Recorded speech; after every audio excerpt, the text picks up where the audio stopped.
Patercus, Pusti Dominium, Patercus Dominisus.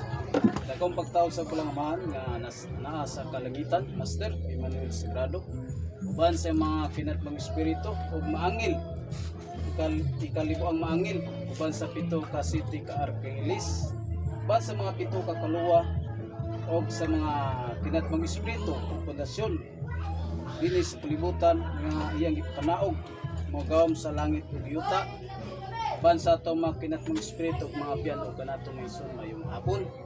O una sa tanan magpasalamat kita sa Dios nga anya kita nga nagtuman usab sa iyang mga gimbuhaton.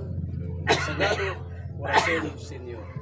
Una sa tanan maigsoon magpasalamat ako sa tanan sa ato mga kaigsuonan nga kita nga nagpadayon niining gimbuhaton sa pagtuman sa atong gisaad nga gipasangon sa Dios nga ni kanato.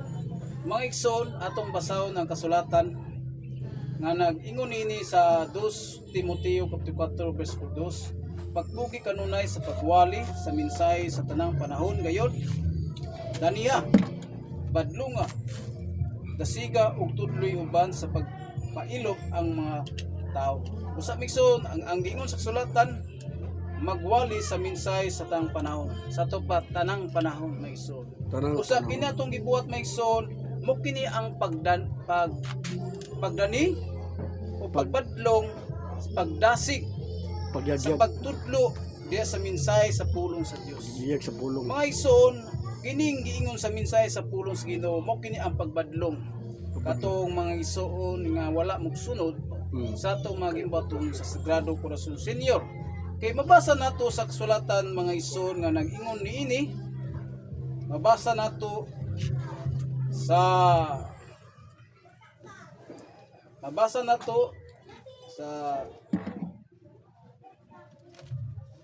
Deuteronomio kapitulo 7 versikulo 6. Kay kamo balaan nga katawan ug iya kamo sa Ginoo nga inyong Dios sa tanang katawan sa kalibutan.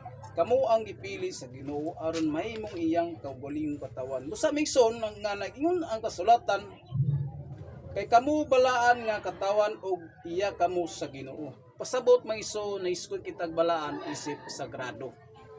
Tanang tao dinhi sa tibuok kalibutan ginganlan og sagrado. Sibo usab sa atong pagtulon-an nga nag-iyon ang Ginoo pagbalaan kamo nga iyon ako nga nagpakalbalaan. Ug naingon usab siya igugma ang Dios ug labaw sa tanan igugma usab ninyo ang inyong paglingon uban sa inyong isikataw. Usa mga igsoon kita gitawag kita og Senyor kay labaw kita ngadto sa atong asawa. O si Kristo labaw sa tantaw ug ang aman ni Kristo ang labaw siya ngadto kang Kristo. Siya mao hari. Mo gitawag og Sagrado Corazon Senyor. At nagsibok kini sa atong pagtulunan may igsoon. Busa mga igsoon nga nag-ingon niini Tito kapitulo 1 verse 16 nga miangkon sila nga nakaila sa Dios apan ang ilang buhat wala matuod niini.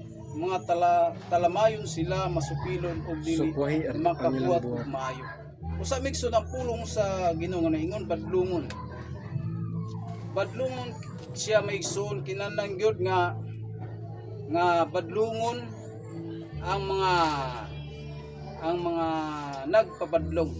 Kay mabasa mo nato sa Tito 1 verse 13 og tinuod ang iyang gisulti busa badlunga sila sa walay pugong-pugong aron makabuton sila sa hustong panahon.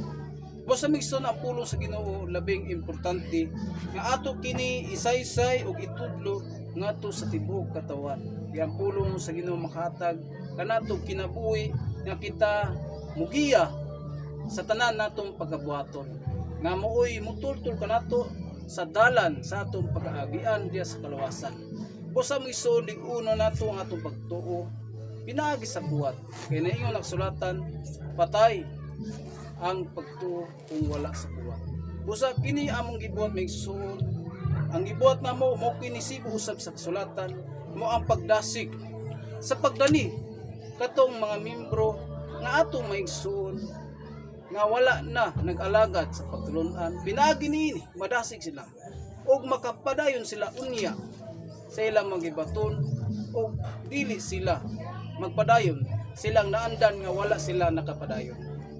Busa may son mo kini ang gitudlo sa pulong sa Dios aron kita madasig sa pagtuman niini. Busa mangigsoon dapat kita nga maglipay sa atong gibuhat.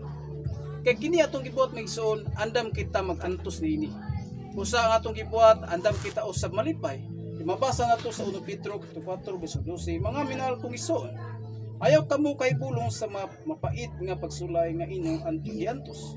Ayaw kiniisipa nga talag sa butang nga nahitabo kaninyo. 13. Paglipay noon nga makaambit kamo sa mapag-antos ni Kristo, ano pag malipayon kamo inig padayag na sa iyang humaya. Busa magigsoon, ang giingon sa kasulatan magigsoon, bulan kamo nga kamo nakaambit sa pag-antos ni Kristo. Ug unsa inyong maambitan sa mapait ninyong madangatan, bulan kamo. Angay kamo nga maglipay sama sa mapait nga nahitabo kang Kristo. Mo kini ang pulong sa Dios, dalaygon ang Dios ug pasalamatan sa tanan.